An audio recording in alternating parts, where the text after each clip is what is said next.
What if the very exercises you believe are fortifying your heart after 60 are, in fact, silently undermining its strength every single day? It's a thought that deserves careful consideration, especially when your intention is to stay healthy and active.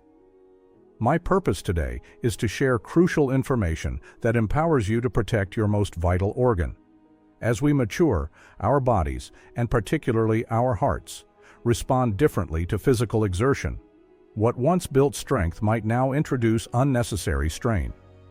Today we're going to explore 5 types of exercise that could be weakening, not strengthening your heart.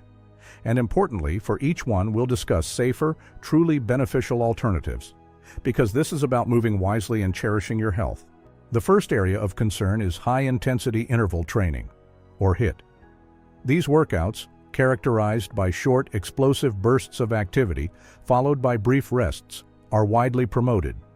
However, for a heart that has diligently served you for 6 decades or more, these sudden, intense demands can be a shock to the system. Your heart is no longer the same as it was in your youth. It's more venerable and less forgiving of extremes. Pushing into breathless states forces your heart to pump with an intensity and speed that may exceed its safe capacity, especially if there are underlying conditions like hypertension or arterial stiffening, which can often go unnoticed. The damage isn't always immediate or obvious. You might just feel unusually tired or a bit lightheaded, dismissing it as part of aging. But internally, your heart could be signaling distress. Many seniors attempt these workouts with the best intentions, to stay independent or keep up, but the risk can outweigh the reward. So, what's the heart's smarter path? Instead of extreme peaks, aim for consistent, moderate activity. Think of a brisk walk where you can still hold a conversation but feel your heart rate elevate. Gentle cycling, perhaps on a stationary bike where you control the resistance, or swimming, where the water beautifully supports your joints, are excellent. The goal is sustainable activity that you enjoy, not pushing to exhaustion. Safety and consistency are your new watchwords for strength. Have you ever found that a particularly intense workout left you feeling more drained than energized? I'd be very interested to hear about your experiences in the comments below. Next, let's consider exercises like traditional abdominal crunches and lifting very heavy weights. Maintaining muscle mass is undeniably crucial for stability and independence as we age. However, the way we build that strength needs to adapt. When you strain intensely during a sit-up or a heavy lift, you often instinctively hold your breath and bear down. This action can cause a sharp, sudden spike in the pressure inside your chest and abdomen, which in turn can make your blood pressure surge. For a mature cardiovascular system where arteries might be less flexible, this sudden demand can be a significant jolt. I've heard from individuals who felt faint or experienced chest discomfort during such efforts, never realizing the internal stress they were creating. They were actively pursuing health, but the method was inadvertently risky. The key isn't to abandon strength training, but to modify it with care.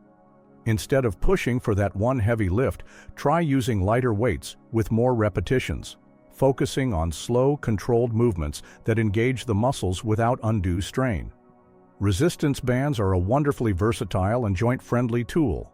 For your core, instead of crunches that can also strain the neck and back, consider exercises like modified planks, perhaps starting on your knees or even against a wall to build strength gradually.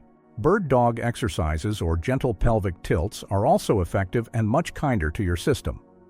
Working with a physical therapist or a certified trainer who specializes in senior fitness can provide personalized, safe guidance. The aim is to build strength progressively, not to shock your heart. What are some of your go-to gentle strength exercises? Sharing your successes can inspire others. If these insights are proving valuable, please consider liking the video and subscribing to ensure you receive all our upcoming health information. Now, let's turn to another important consideration: exercising in extreme temperatures. Our bodies become less efficient at regulating internal temperature as we get older. Heading out for a brisk walk on a freezing winter day or a power walk during a summer heat wave might seem like a good idea, but the environment itself can become an adversary to your heart. In cold weather, your blood vessels naturally constrict to conserve body heat. This constriction can cause your blood pressure to rise, putting extra strain on a heart that might already be working hard. Conversely, in intense heat, your blood vessels dilate to help cool you down, your heart rate increases, and you can become dehydrated much more quickly than you might realize. In both scenarios, your heart is forced to work harder, not necessarily from the exercise itself, but from the effort of trying to maintain a stable internal environment. How can you navigate this? Prioritize your comfort and safety. On days with extreme temperatures, consider moving your activity indoors.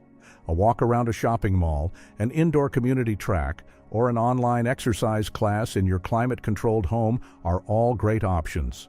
If you do choose to be outdoors, select the most moderate times of day. Early morning or later in the evening during summer, and perhaps midday during the winter.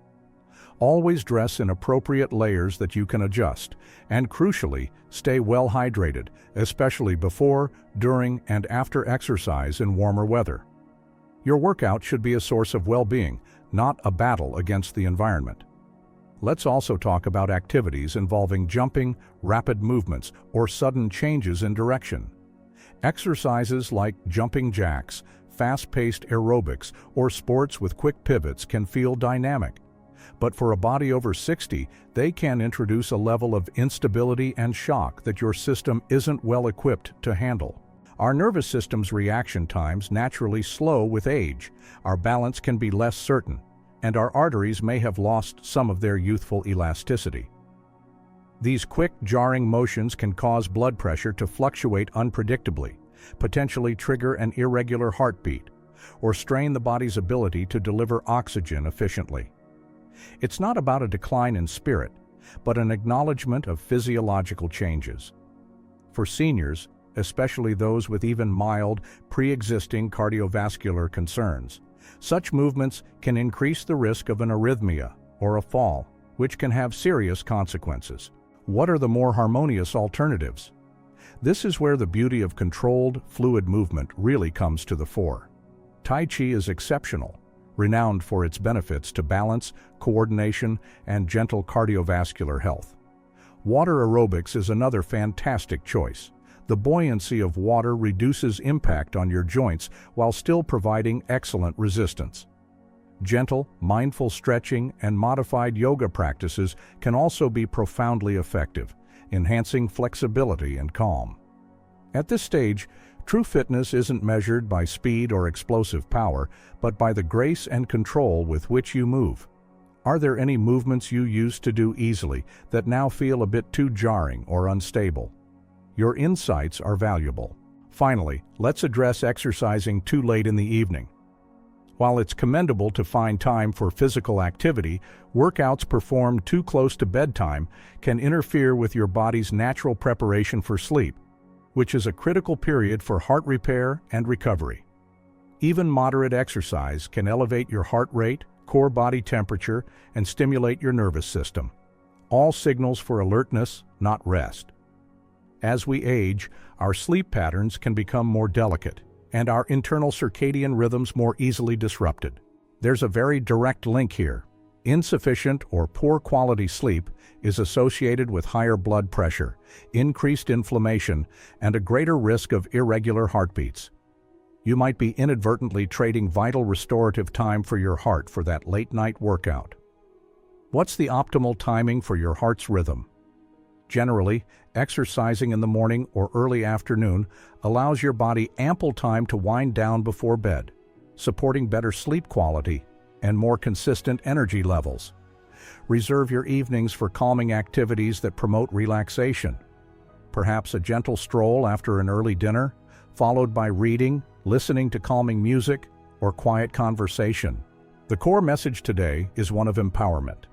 It's about listening attentively to your body and choosing movement that nurtures rather than strains. The exercises we've discussed aren't inherently bad, but their suitability changes as our hearts mature. Aging is a journey of wisdom, and that includes applying wisdom to how we care for our physical selves. It's not about limitation, but about smart adaptation. You have the agency to make choices that protect and honor your heart. It's not about the intensity of the sweat, but the consistency of care, balance, and joyful, safe movement. Now, I would genuinely love to hear from you. Based on our discussion, what is one small, heart-friendly adjustment or a gentle activity you plan to embrace or continue? Sharing your thoughts can be a wonderful source of inspiration for our entire community. Thank you for dedicating this time to your heart health. If this information has been helpful, please consider giving it a like, sharing it with others who might benefit, and subscribing for more insights tailored to your vibrant life. Every gentle, informed decision you make truly adds life to your years.